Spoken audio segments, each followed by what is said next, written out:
Ignition sequence start.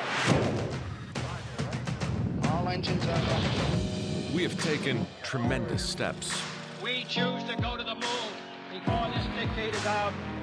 We have achieved the earth-shaking, the breathtaking, the groundbreaking, One small step for man, and left a mark in the heavens. Our successes build one upon another and amplify what is possible. The dawn of Orion. It's time we take the next great leap. We're building the next chapter of American exploration, returning to the moon to stay, so we can go beyond to Mars, to expand what's possible and further our understanding. The architecture for these missions is already taking shape. We will go with new systems, bold designs, and a sustainable mission. You can hear it, taste it, touch it. We are going. We are training, testing, pressing our pioneering spirit into every component, defining our resolve with every line of code, and securing our success with every welcomed partnership. This is not hypothetical. This is not about flags and footprints. This is about sustainable science and feeding forward the advance of the human spirit. Because we are the pioneers, the star sailors, the thinkers, the visionaries, the doers. And because we stand on the shoulders of giants to go farther than humanity has ever been, we will add our names to the rolls of the greatest adventurers in history. Every day, every mission, we advance this calling. We are NASA. And after 60 years, we're just getting started.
All right.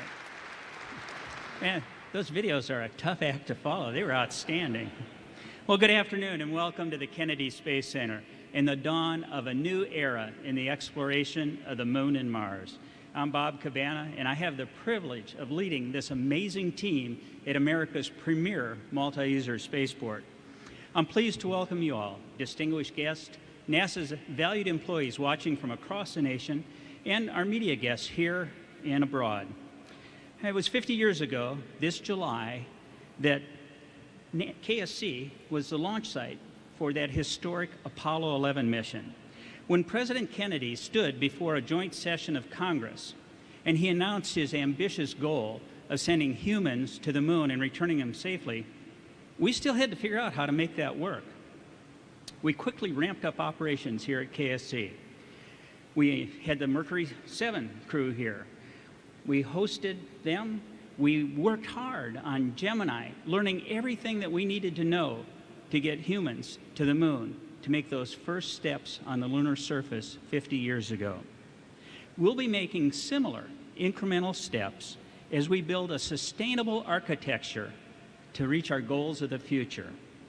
The team here at the Kennedy Space Center is up to the challenge, and we can't wait to see rockets on those launch pads taking humans back to the moon and eventually onto Mars. It's my pleasure now to introduce our administrator, Jim Bridenstine. Now, Jim came on board about the same time that the President signed Space Policy Directive 1 that directed us to send humans to the moon for long-term exploration and utilization, followed by missions to Mars. His passion for flight and space exploration served him well on the Armed Forces Committee and the Science, Space, and Technology Committee in Congress. And today, that passion is inspiring the NASA workforce and the public on a new mission of exploration. Please welcome our 13th Administrator, Jim Bridenstine.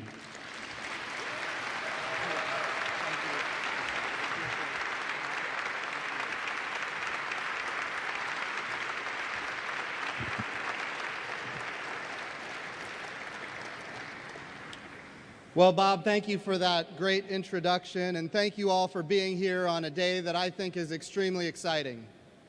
Today we are rolling out the President's budget request for NASA, and I am very happy to tell you that NASA's budget request from the President of the United States is strong, and we have strong bipartisan support in both chambers of Congress.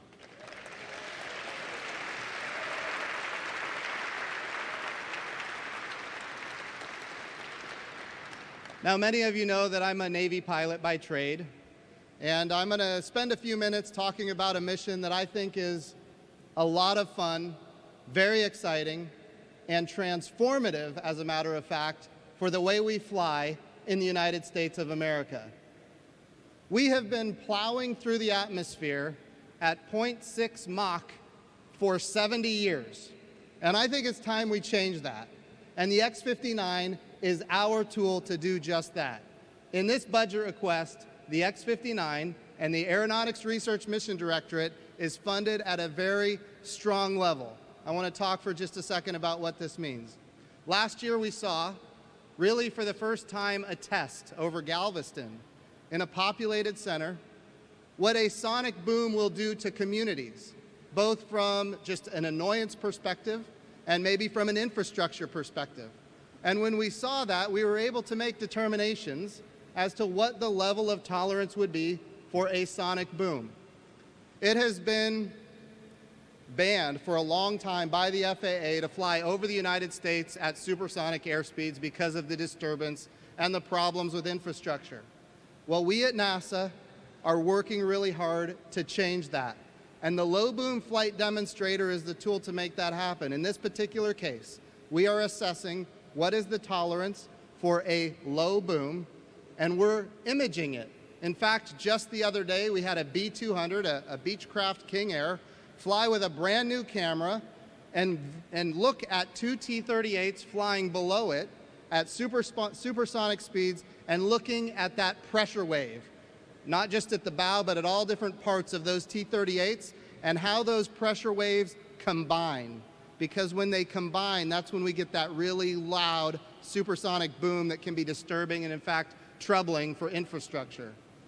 So what we're doing now is we're going to take what we learned from these experiments and we're going to apply them to the X-59, which is going to ultimately be flown in the year 2021, so that for the first time we can get regulations on the books in the United States of America that say you can fly supersonic. And this is important. The X-59 is going to fly at Mach 1.4 at 55,000 feet. We're going to be able to go from one side of the United States to the other side of the United States in a couple of hours rather than 5.5, 6 hours, depending on the winds. This is transformative for how we are able to get from one side of the country to the other and travel within the country. Just as exciting is another mission within the Aeronautics Research Mission Directorate. This mission is the X-57 Maxwell, the first all-electric transport aircraft capable of carrying passengers and cargo. All electric. What does that mean? That means we can drive down the cost of transporting people and cargo from one place to the other by up to, and even in some cases, over 60%. Well, if we can drive down the cost by that amount, that means we're going to have potentially commercial flights going to more destinations than ever before. We're going to be able to serve communities with air travel that historically have not been served with air travel. I want to be clear, we are not there yet, but the X-57 Maxwell is the tool by which we will be able to accomplish these objectives. And driving down costs and increasing access to air travel is the way that we're going to be able to increase the standard of living for every American. And that's really what NASA is all about, elevating the human condition, and the X-57 is a tool to accomplish that. One other very exciting project within the Aeronautics Research Mission Directorate that I'm really kind of intrigued by is urban air mobility. The idea that you can fly on an unmanned, I should say, uncrewed craft, no pilot, let's say that, from one side of the city to another side of the city, just like you would drive a car. Now, again, we're not there yet. But in order to achieve that day, we first start with cargo. And there is industry in the United States of America right now very excited about that eventuality. Why? Because it will help them get your packages to your doorstep faster and more efficiently than ever before. And once that happens, there is no limit to what we can do with humans in the future. But in order to do that, we have to be able to integrate uncrewed systems, unmanned aerial systems into the national airspace system. That's not an easy feat. And when you're talking about doing it in urban environments, there's a whole level of safety that has to come into play.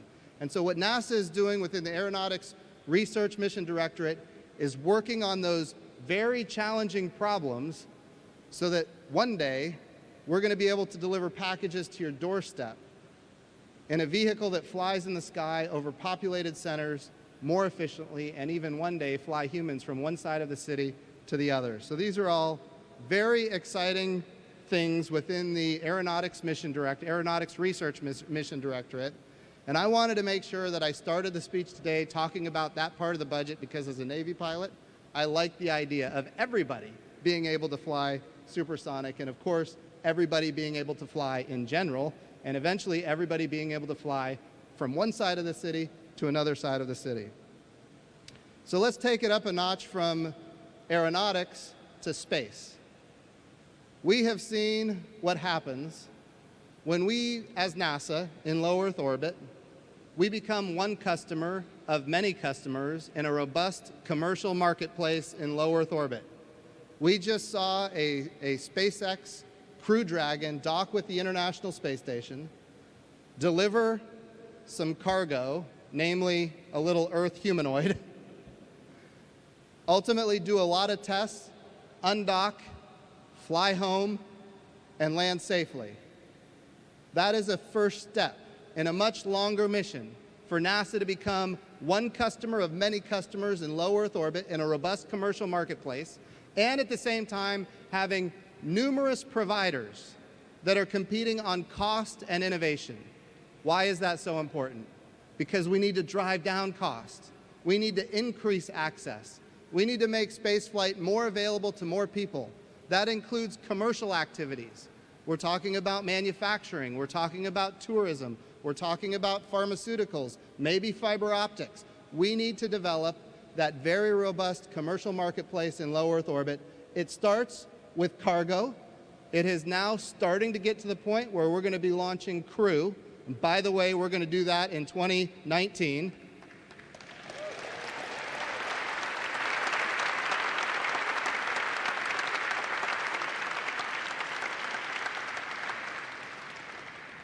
And eventually, we're going to get to a day where low Earth orbit in general for habitation is going to be commercialized.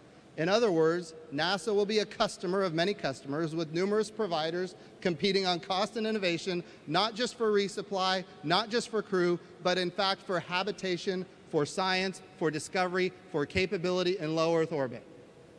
Let's talk about why we want to do that. Why does NASA want to commercialize low Earth orbit? It is in our interest to take advantage of commercial marketplaces where they exist because the costs go down, access goes up, and then we can use the American tax dollars, the resources that we are given by the American taxpayer, to go further and do more than we've ever done before. That's who we are, and that's what we do. The President has given us Space Policy Directive 1, which says to go back to the moon, and we're going to do that in short order, maybe even in 2019, but at least by 2020, with commercial lunar payload services that are going to be funded through the Science Mission Directorate. And all of this is going to be possible because we're looking at going fast. There's two things when we talk about commercial lunar payload services that are important. Number one, it's commercial. We want competition on both cost and innovation. And number two, it's going to be fast. NASA is not going to be the long pole in the tent. NASA is going to, we have already provided 10 different payloads that are ready to go to the moon. And very soon, we're going to be issuing contracts to companies to deliver those payloads. We're talking about small scientific instruments to the surface of the moon. Now, Space Policy Directive 1 is not just about delivering small payloads to the surface of the moon. It's about much more than that. It's about having a sustainable human presence on and around the moon. In order to achieve that objective, we need a permanent command and service module in orbit around the moon. We call it Gateway, and that's fully funded in this President's budget request.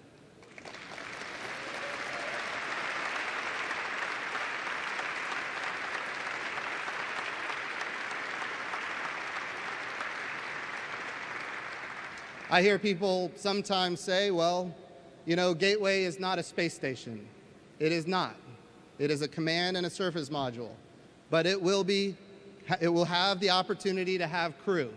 The other thing that's important about Gateway is it's going to utilize solar electric propulsion to be maneuverable. When we go back to Apollo, we remember that we landed 12 astronauts on the surface of the moon over a period of 3 years, 1969 to 1972. Each one of those missions was to the equatorial regions of the moon. And because of that, we never went to the poles. Well, there's a lot of valuable material at the poles, namely water ice. We discovered it in 2009 in massive quantities, hundreds of millions of tons of water ice at the poles of the moon. Well, what Gateway represents is an opportunity not just to go to the moon over and over again in a sustainable architecture, but it represents an opportunity to get to more parts of the moon than ever before. Our goal is not just to land in one spot of the moon and learn a whole lot about all of the things that are happening in 1 kilometer around that one spot. What we're interested in doing is learning all about the entire moon. Friends, there is a lot about the moon we don't yet know, and Gateway is going to allow us, with this reusable command and service module with solar electric propulsion. It can be in that equatorial region, that near rectilinear halo orbit. I was told by my comms folks, never say that word because nobody knows what it is, but I just said it. But it's also going to go to the poles of the moon. It can go to the north, it can go to the south, L1 and L2, giving landers, rovers, robots, and humans more access to more parts of the moon than ever before. We don't want to miss anything ever again. There's a lot to learn, and this is about sustainability. When we talk about sustainability, what does that mean? That means we need to be able to launch mass payloads off the surface of the Earth. We need the SLS, and we need the Orion crew capsule, and we need the European service module, all of the above. And some people say, because I have said quite regularly, when the President says go to the moon, and he says go sustainably, in other words, this time when you go, you need to stay. When the President says that, what does it mean? It means we need reusability. We have seen what happens in low Earth orbit when we reuse rockets. The costs go down and the access goes up. We need reusability in the entire architecture between the Earth and the moon. Reusable launch, reusable tugs, reusable command and service modules in orbit around the moon, reusable landers, robots, rovers, all going, human landers going to the surface of the moon. Everything needs to be reusable, built into the architecture. And that's really what Space Policy Directive 1 is all about, a sustainable return to the moon. But I have heard criticism that maybe when we talk about sustainable and reusable, why do we build SLS and Orion? I want to be clear. Orion, by EM4, is going to have a lot of its components reusable, and we're working hard. with our partners over at Lockheed Martin to make sure that we're building as much reusability into those vehicles as possible, and by EM4 it's possible. I'm not going to put a probability on it, but we could actually be reusing the pressure vessel of Orion in the near future.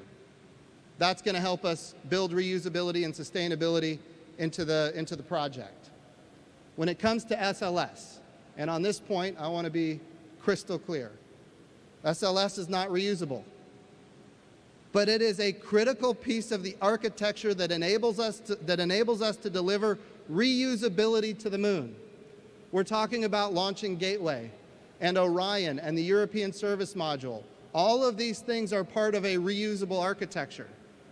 We're talking about a rocket that's bigger than any rocket that's ever been built in human history, with a payload fairing capable of carrying volumes that we've never seen before, taller than the Statue of Liberty, to take our, not just astronauts to the moon, but at the same time, co-manifested payloads at the same time.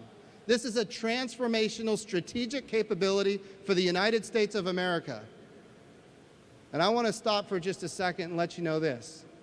SLS and Orion and Gateway, and in low Earth orbit, the International Space Station, commercial crew, commercial resupply, and commercialization of low Earth orbit for habitation, all of this is very strong in the President's budget request, and we are thrilled as an agency that he is backing up not just with Space Policy Directive 1, but with his budgets. And this is going to help us build that sustainable return to the moon.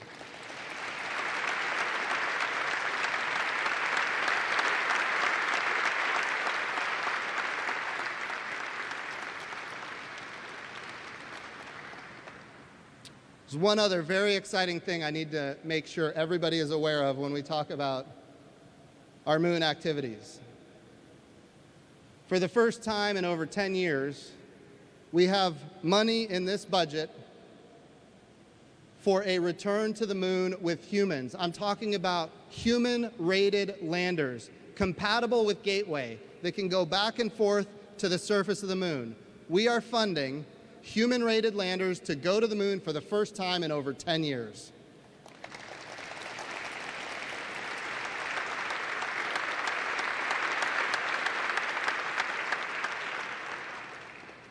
Okay, so we have a really special opportunity now. I'd like to let everybody know that we're going to go live from the Johnson Space Center, where we're going to meet astronaut Karen Nyberg.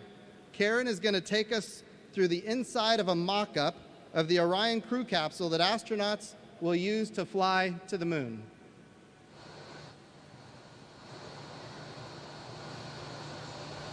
Thank you, Administrator Bridenstine. I'm astronaut Karen Nyberg, and I'm here at the Johnson Space Center, as he said, inside a test version of the Orion capsule.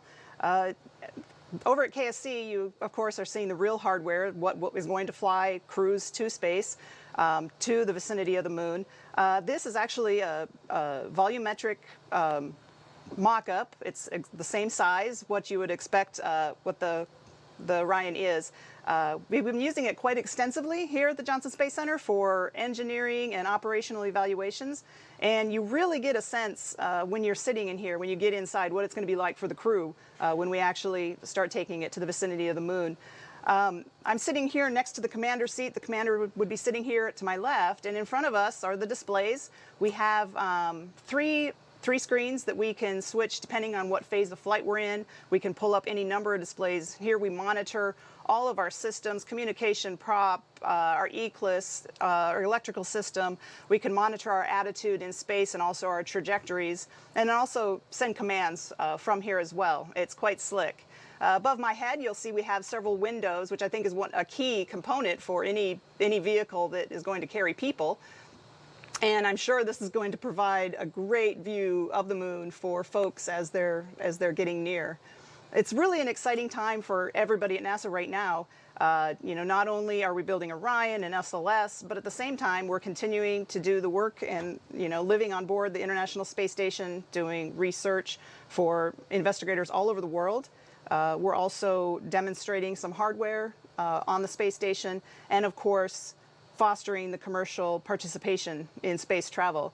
And at the same time, getting ready in the development of Gateway and the lunar landers and all of the science payloads that are required to establish that presence there is really, really exciting for all of us.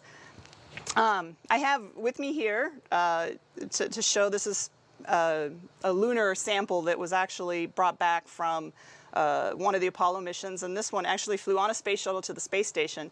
And we're really excited as crew to be able to bring back samples like this for scientists to study again, and eventually samples from Mars. Back to you, Administrator Bridenstine. Well, Karen, thank you for that brief and that update. Can you share with us as an astronaut, and I know you're working with the astronaut corps all the time, with all of these different capabilities that are under development right now and in fact now testing, of course we've got the Dragon, we've got the Starliner, and now we've got Orion. Do the astronauts fight over who's going to fly which vehicle? I don't know if we fight over it, but I think everybody has in their mind they want to fly something. I think we're in a unique position now with so many different vehicles to fly on, and I think most crews are just happy to get a spaceflight assignment. Well, Karen, I just want to say thank you for that. I'm going to talk for just a second about that lunar sample that you have in your hand. We have a very special announcement today. We have 3 lunar samples that have come back from the moon that have never been opened. We're going back to our missions from 1969 to 1972, 6 missions. We have 3 samples that have never been opened. And in this particular budget and in this particular year, we are very much looking forward to contracting with 9 different companies to have the opportunity to use the technology we have today to study those very pristine samples that have never been opened. Now, I want to be clear. Here's a critically important piece of knowledge that we need to understand. When the previous generations did Apollo, they knew that the technology that they had in that day was not the technology that we would have in this day. So they made a determination that they were going to preserve samples, because they knew there would be a day when better technology would be able to better assess all of the different the history of the moon from ultimately the technology that we have today. So today we have this very special announcement that we have 9 teams that will be examining 9 unopened samples that have come back from the moon, and we feel like we can do that because there are more lunar samples on the horizon where we're going to be able to learn more about we've ever learned about the moon before.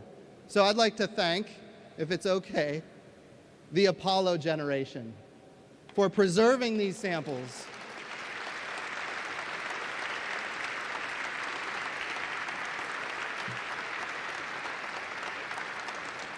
So that our generation could have this opportunity. Karen, thank you for your great feedback on what's happening there at the Johnson Space Center. I want to talk for a second. Oh, yes, please.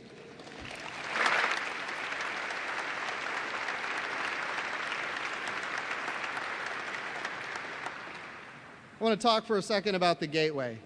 One of the valuable capabilities that the Gateway is going to bring is a plus-up in solar electric propulsion. We're talking about the ability to maneuver. Now, the Gateway is not the International Space Station. That's an important thing to remember, because we want to be able to have it maneuverable around to go to all parts of the moon. And in order to do that, it can't grow too big. The mass has to be constrained so that we can use solar electric propulsion, which has a very high specific impulse. In other words, it can be used for a very long period of time for sustainability, to be able to go again to the poles, both the north and the south pole of the moon. Could we bring up a picture of the Gateway? So when we think about the Gateway, I just want to show you this is an aspirational vision of the Gateway. This is not what it is right now today, but this is aspirational. And I can tell you, just this morning, I got off the phone with all of our international partners on the ISS and others, and they are very excited about partnering with us on going to the moon. A couple of weeks ago, we announced that Canada is stepping up for the next 24 years to partner with us on robotics on the Gateway. Now, the Gateway is not going to be crewed 24/7, 365 the way the International Space Station is, which means robotics is a critical piece of it. And of course, with Canada coming on board, which is the first official partner on the Gateway, we're very excited, and we know, based on other conversations, that we have other agencies all around the world excited about partnering with us on Gateway. Here's why this is important. NASA is very unique in all of the federal government. We're able to have partnerships with countries that in some cases we wouldn't normally be able to partner with. You can see on there, Roscosmos. The relationship between the United States and Russia, of course, is strained terrestrially. But since 1975, the height of the Cold War, we have been able to live and work together in space. 1975, of course, was the Apollo-Soyuz program. Of course, when I went to Russia, they called it the Soyuz-Apollo program. And then, of course, the Shuttle Mir program, or as they would say, the Mir Shuttle program, and now the International Space Station, and in the future, on the Gateway with other activities as well. But it's not just about them, it's also the European Space Agency, it's the Japanese Space Agency, and what we want to do with the moon, when we think about this architecture, the Gateway is not the end state. The Gateway is a piece. The end state is all of the above. Access to space, not just low Earth orbit, but deep space. Tugs that can go back and forth from low Earth orbit to lunar orbit. The Gateway itself, which of course is this reusable command and service module in orbit around the moon, and reusable landers, as I've mentioned, which are funded in this budget for the first time in 10 years, that can take humans back and forth to the surface of the moon reusably, but also robots and landers and rovers. When we think about this architecture in the future, we don't want to constrain ourselves to the traditional International Space Station partners. We love them and they're going to be with us, and we are thrilled to have their support. But there are other partners. There are more space agencies all around the world than ever before in human history. And of course, as we are now starting to see in a more robust way, we have commercial partners that are bringing capability to us as well. So this is just a snapshot of the future. It's not where it is right now, but I believe in the future it'll look something like this. And in order to talk a little bit more about the Gateway, I'd like to go to the Glenn Research Center, where we have Deb Waters and Dave Jacobson. Dave is the chief of electric propulsion systems, which is a key capability, and Deb is a facilities manager there at Glenn. And I'd like you to share with us, if you will, just a few minutes about what's happening with solar electric propulsion. Hi, I'm standing here in the high bay of the Electric Propulsion and Power Laboratory, where we're getting ready to perform technology development that will take us forward to the moon. Here at Glenn, we have a rich history in electric propulsion testing. We've been conducting research, development, and experimental testing in our facilities for over 60 years. Right now, we're getting ready to test the type of system that will take us forward with the Gateway, the new spacecraft that will be in orbit around the moon. My colleague Dave here is an expert in electric propulsion. Dave will take it from here. Thanks, Deb. A team here at NASA's Glenn Research Center is working in collaboration with our colleagues at the Jet Propulsion Laboratory on the development of a high-power solar electric propulsion system in support of deep space exploration missions. The intended application for this technology is the Gateway that Deb and others have referred to today. The Gateway will enable crew to live and work in deep space for months at a time and serve as an outpost for human missions to the lunar surface. The power and propulsion element will be the first part of the Gateway, and it will provide power, propulsion, and communications during the assembly and operational phases of the Gateway. Gateway will utilize solar electric propulsion to maintain its position and also move between lunar orbits. Back in 2012, we began working on high-power Hall thruster system technologies in support of an affordable, beyond low Earth orbit, human exploration architecture. The hardware that you see here in front of me resulted from that project. A Hall thruster ionizes neutral xenon gas and accelerates ions at high exhaust velocities to create fuel-efficient thrust. The power processing unit takes power from the solar array and it converts it to the currents and voltages necessary to operate the thruster. Today we're preparing to test an advanced electric propulsion system that operates at a power level 3 times greater than systems that are currently used on orbit. It also operates with greater fuel efficiency and for longer lifetimes than those types of systems. This is very important for Gateway. Let's go inside the vacuum chamber now with Deb. Right now, we're inside VF6. This is actually the largest chamber at Lewis Field, vacuum chamber at Lewis Field. Behind me is a thruster. It's an engineering model.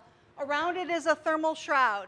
This thruster is getting ready to test actually next week. We're going to be working on the various probes before the flight model comes sometime in May. Our facility, before we can actually run the thruster, we have to button up our facility and we actually have to pump out all of the air. We do that with very large vacuum pumps both inside the chamber and outside the chamber. The chamber walls can be actually chilled down to minus 320 degrees Fahrenheit, and you can see that the chamber is actually lined in graphite. The reason for that is that this is an electric propulsion chamber. The thruster plume is energetic enough to actually erode the walls of the chamber, and that graphite minimizes both the damage done to the chamber as well as that chamber material coming back and landing on the thruster itself. So it minimizes the damage done. In order to create a space environment such as this, we try to do all of these things that make the facility more like a space environment that you would see at Moon, Mars, and beyond. VF6 is just one of 27 chambers we have here, space simulation facilities we have here at Glenn. And VF6 actually is the largest electric propulsion capable chamber in the world right now. We're very fortunate we get to test these different types of power and propulsion systems as we're getting them ready to fly. It'll be great to be able to see this running next week, right, Dave? That's right. At NASA, we like to say that technology drives exploration. Here at the Glenn Research Center, we're very excited that electric propulsion is a part of our sustainable deep space exploration missions. We look forward to applying our expertise in solar electric propulsion to human and robotic missions to the moon and beyond. Back to you, Administrator Bridenstine. Nice work, Dave and Deb. Thank you. You're getting applause if you can't hear it.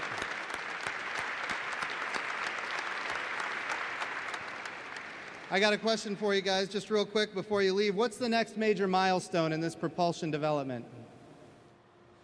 Sure. So the hardware that I showed you earlier was designed and built by the Glenn and JPL team to demonstrate feasibility of this technique for the Gateway. In 2016, we selected an industry partner who is finishing the development of the system and also qualification for Gateway. In the May timeframe, I think Deb might have referred to that hardware, we'll be receiving the first engineering technology units, and we will be conducting development testing, including functional, performance, and environmental testing, all in support of the Gateway. Awesome. Last question. When we think about the next human outpost in space, in orbit around the moon, it's starting in Cleveland. How do the folks of Cleveland feel about being at the forefront of this opportunity? I think I'll speak on behalf of the entire team here at the Glenn Research Center. We're so excited to be a part of this. Folks have worked in this area literally for decades. This chamber was put here in 1961. So yeah, we're beyond excited to bring that expertise to bear for such an important thing for NASA. Well, Dave and Deb, thank you for your great work. Make sure everybody there knows how grateful we are, and we look forward to making this really a winning achievement, and thank you for your good work. Yeah, thanks for the opportunity.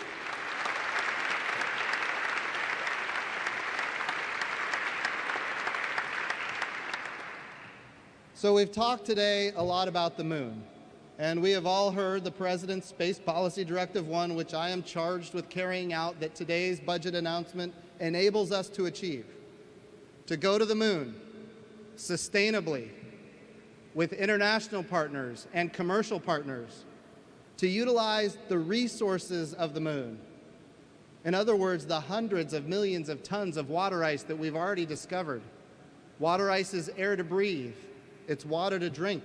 It is, in fact, propulsion, and it's available in hundreds of millions of tons on the surface of the moon. But it's about more than just those things. The last part of his first Space Policy Directive says to take these capabilities for an eventual mission to Mars.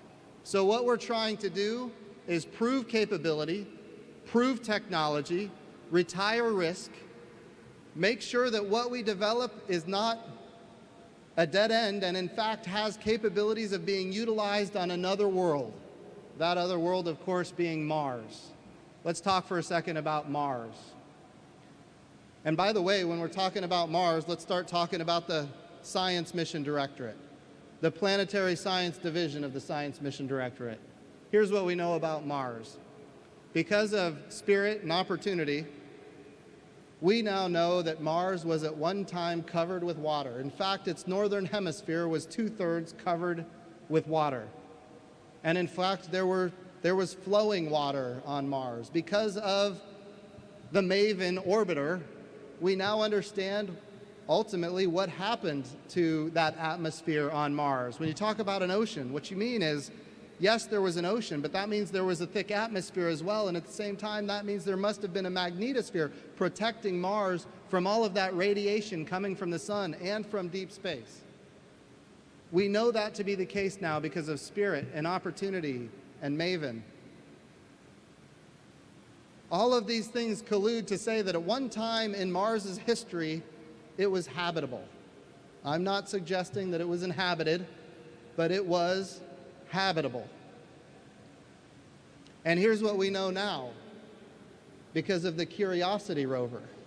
We now know that there are complex organic compounds on the surface of Mars. And by the way, that discovery is just in the last year.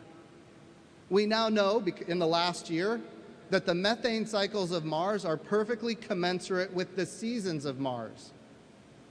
Complex organic compounds, friends, don't exist on the moon, but they exist on Mars. And of course, they're all over Earth. They are the building blocks of life. The probability that we might find life on another world has gone up. When the methane cycles are commensurate with the seasons, again, it doesn't guarantee that there's life, but the probability of life on another world just went up again. Now, I'm not talking about bunny rabbits, I want to be clear. I'm talking about microbial life. And I think it's important, and this budget funds our ability to reach out to another world and find potentially life on another world.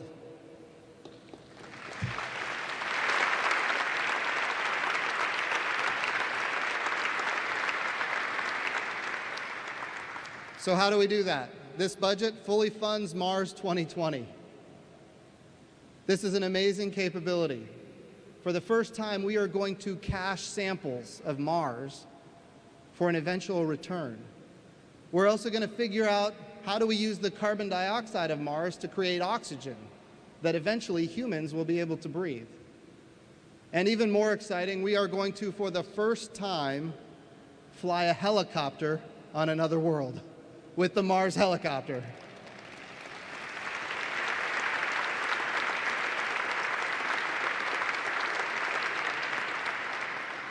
Mars 2020 is fully funded in this budget request, but even more, a Mars sample return is also funded in this budget request, which we are very excited about.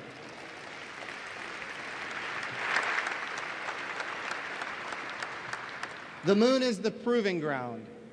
Mars is the horizon goal, and it requires an all-of-the-above approach. I'm going to anchor on the Science Mission Directorate for just a second because I need to give a lot of credit to a lot of people. When I was home over the holidays, a number of very important things happened. OSIRIS-REx entered orbit around Bennu, the smallest object that we've ever been able to orbit in human history. And because of that, we're going to have this little robot ultimately do a sample return from Bennu, an asteroid in deep space. And just a few days later, we flew by Ultima Thule with New Horizons, 4 billion miles from Earth, on the other side of Pluto in the Kuiper Belt.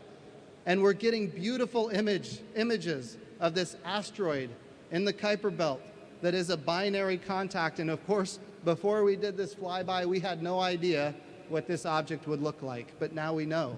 And we're getting valuable scientific information. The Science Mission Directorate, friends, in this budget is funded very, very well, and it is in fact healthy. So that takes us back to this all of NASA approach. If we're going to fly humans to Mars, What other parts of the Science Mission Directorate do we need to fund and understand? Well, if we're going to take humans to Mars, they're going to have to travel through deep space. One of the most dangerous elements of deep space is, of course, the radiation that comes from the sun and radiation that comes from deep space.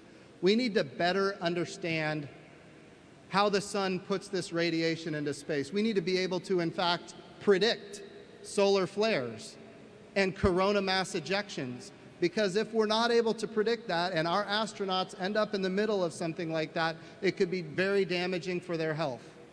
So when it comes to heliophysics, Parker Solar Probe is fully funded, and of course we are following the guidance of the decadal surveys for heliophysics so that ultimately we can understand how the sun interacts with the Earth, other planetary bodies, and ultimately be able to predict so we can provide protection for humans here on Earth, not just on Mars. To be clear, I want to be clear on this. If we have a corona mass ejection, like a Carrington event in the 1800s, it could be very damaging for humankind. Imagine not having the power grid work or your cell towers work. That could be existential. So we need to be very good at being able to predict when these kind of events are going to occur. And within the Science Mission Directorate, we are funding those capabilities with the Parker Solar Probe and others. And that takes us out from the sun to the Earth. The President has now signed into law the highest earth science budget in the history of the United States of America. Every year he has been the President of the United States.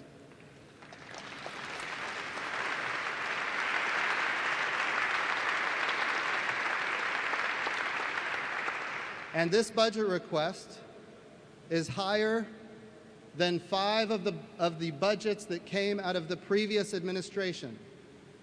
When I came to NASA, I committed to Congress, and I commit to you now, that the Earth Science Division of the Science Mission Directorate would be strong, that we would move forward, no kidding, with the decadal surveys that come from the National Academy of Sciences in all of their agenda items, starting with understanding the interaction with the water cycle and the energy cycle, ultimately being able to predict weather and air quality, understanding natural disasters and how they occur. When we think about ecosystem change, which, friends, it is changing. Carbon dioxide is in the atmosphere in levels that we've never seen before. We are responsible for that. It is a greenhouse gas. NASA has an obligation to continue studying these activities. We want to reduce climate uncertainty. And what we do when we study the planet is we sense the Earth in every part of the electromagnetic spectrum, and we share that information with the world, and we do it for free. NASA is an agency. We don't do policy. We don't make recommendations about what to do with what we learn, but what we do is we study the Earth.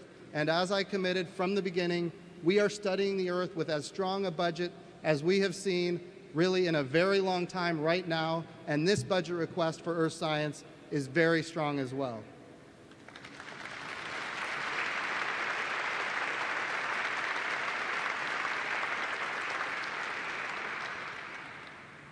Let's talk about astrophysics for a while. Talk about some exciting discoveries. You know, what's amazing is we're learning more about not just our solar system, not just about our galaxy, but in fact about the entire universe all the time now. We're discovering new planets around other stars. The Decadal Survey for Astrophysics wants us to see, no kidding, the beginning of the universe, what we call cosmic dawn, to see the first light in the universe, light from stars, light from galaxies, to even assess the earliest black holes. And friends, we're starting, because of these capabilities that have been launched in previous decades, we're starting to understand physics, astrophysics, in a way that previously was only theory. And for now, for the first time, we're proving out the reality of the theory of relativity, Einstein, and all of these other things. We're seeing it for the first time. What we now know because of these missions, we talk about Hubble and Chandra and Spitzer and Kepler. We now know that the universe is not only expanding, but it's expanding at an ever-increasing rate. It is, in fact, accelerating. And the question is why? And we talk about things like dark matter, which we now know is most of the matter in the universe. We can't interact with it, we can't see it, but we know it's there because we can see its gravitational effects. And of course, when we talk about the acceleration, usually matter has this gravity and it pulls things together. But instead, the universe is accelerating faster and faster away from this point. And so we use words like dark energy is causing this to happen. Well, in order to learn more about this kind of activity, we need to be able to see to the very beginning. We need to be able to see that cosmic dawn, the first light in the universe. And I will tell you, it has been a challenge for me as your NASA administrator to go up to the Hill and talk about the James Webb Space Telescope. Some of you might have seen those hearings, and they're not fun. But I will also tell you this. This administration is committed to the James Webb Space Telescope, and we have bipartisan support for the James Webb Space Telescope, and it is our agenda, our #1 agenda for James Webb is mission success. We can talk about budgets and we can talk about schedules, but at this point, this mission is so important to the United States of America, and here's why. We're talking about establishing America as the lead in physics for the next 30 years. When James Webb Space Telescope is launched and we're able to see cosmic dawn, it establishes the United States as the leader of physics for the next 30 years. But it goes beyond that. Sure, we want to lead, but we also want to discover. We have models and ideas about really what the universe looked like in those days, but we're going to know. And I can tell you this, here's what we already know, the models aren't right. So this is an exciting time. The other thing that's important, that this comes straight from the decadal survey, we want to be able to look at other stars. And not only look at those stars, but look at other planets around those stars and characterize those planets as to their habitability. Could those planets be able to host life? And James Webb is going to give us an opportunity to look at the light as it transfers through that atmosphere. Certain parts of the spectrum are not going to make it through, and we're going to be able to determine the atmospheres of planets around other stars and make assessments as to characterize, if you will, the atmospheres of those planets. James Webb is going to be an amazing capability for the United States of America. As we're on astrophysics, I also want to make one last statement that I think is important. We talked about the gateway and how it's going to give us access to the surface of the moon. We want humans on the moon. We want robots and landers and rovers. We want to get to more parts of the moon than ever before. The gateway is not just about getting to the moon. It's not just about studying the moon from an orbit around the moon. The gateway gives us an opportunity to study deep space from a human-tended space station, which gives us a capability that heretofore we've never seen. Here's what we know. On the far side of the moon, it is very quiet. Why is it so quiet? Because all of the electromagnetic radiation that we create, it's quiet on the far side of the moon. So we can image deep space in parts of the electromagnetic spectrum that we can't currently image deep space with. And by the way, it's not just gateway, but it's also surface activities. We can do astrophysics from the surface of the moon with very thin wire antennas. Now that's maybe not in this budget request, but the gateway opens the door to all of these capabilities in the future.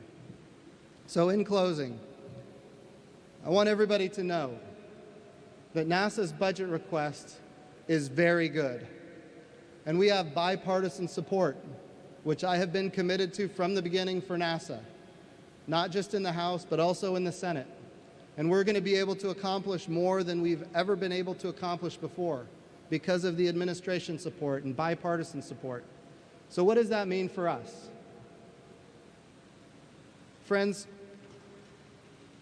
we need to make sure that when we consider our agency, I just talked about heliophysics and how important it is if we're going to send astronauts to Mars. How important is heliophysics to the lives of those astronauts? But just not those astronauts, but also the landers and the rovers and the robots. That means heliophysics is a critical piece of our moon to Mars capability.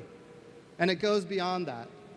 I was in the hotel this morning and I was talking to a lady who had the opportunity to visit the Kennedy Space Center. And she said one of the things that was most striking to her, and Bob Cabana, this is a compliment to you and your whole team, she ran into somebody at the Kennedy Space Center and asked him what he did. And he said, well, I'm helping us go to the moon and on to Mars. That was his answer. And she said, okay, well, what do you do? And he said, I'm a custodian. Friends, these objectives are an all of NASA approach. Every center that we operate, all 10 of them, are critical to this mission. And every mission directorate is critical to achieving these goals, including the Mission Support Directorate. We talk about the infrastructure, and in some cases, infrastructure often becomes a target. But friends, we can't accomplish any of these objectives without the infrastructure as well. So the Mission Support Directorate is also a critical capability for our shared achievement in heading to the moon and on to Mars. So I just want to share with you one last thing. For all the people that are watching, I see a lot of TV cameras and maybe some social media. I want to encourage everybody to visit nasa.gov/moon to Mars. nasa.gov/moon to Mars. I want you to go to the website and I want you to learn. For the NASA employees here, I want you to figure out how you can communicate all of these great things that we are trying to achieve to the public. Engage on social media. I want you to engage on social media.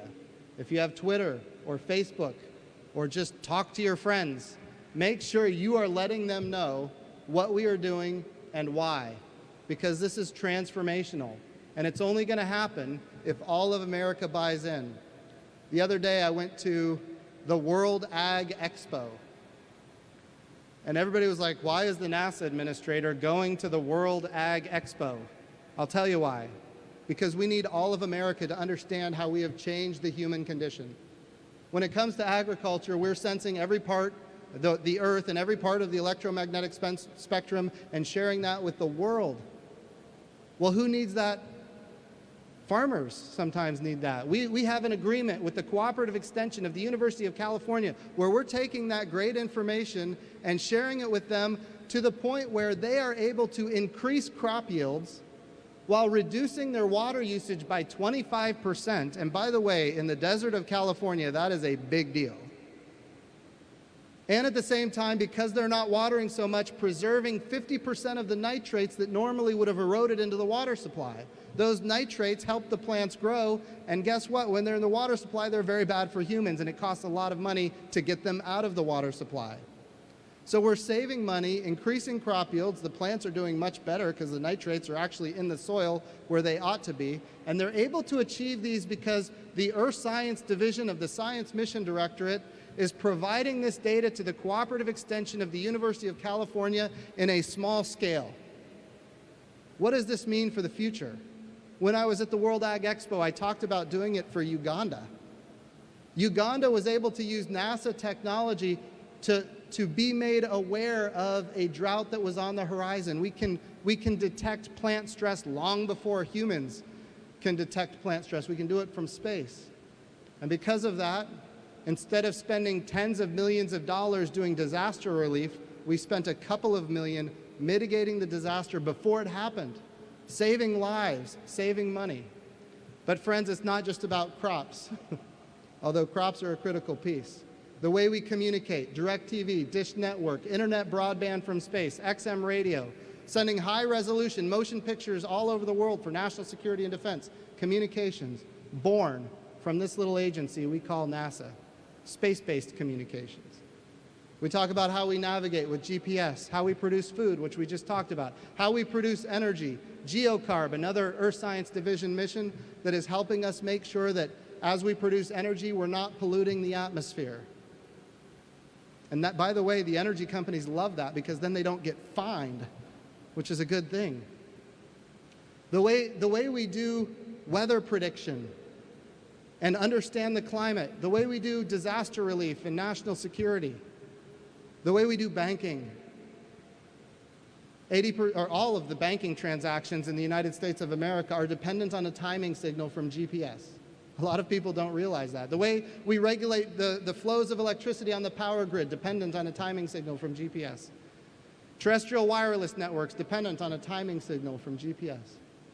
When we think about how we have elevated the human condition, this little agency that constitutes less than one half of 1% of the federal budget, this little agency has elevated the human condition in ways that most people don't even know. It's on us to let them know. It's on us as the NASA employees, the NASA workforce. That includes our contractors as well. Let them know what we are doing to elevate the human condition, not just for the United States, but for the entire world. This is an amazing agency. And I gotta tell you, I am overwhelmingly humbled every day when I get up and I have the opportunity to interact with the just amazingly talented people that work here. So I wanna say, know this. NASA is gonna get a healthy budget. The administration is supporting it. We've got bipartisan support in the House and the Senate. What we've got to do is make sure we communicate it to the world and ultimately keep it strong for the future. And the only way we do that is communicate it to the world. Again, nasa.gov/moon to Mars. Thank you so much. It's great being here at the Kennedy Space Center.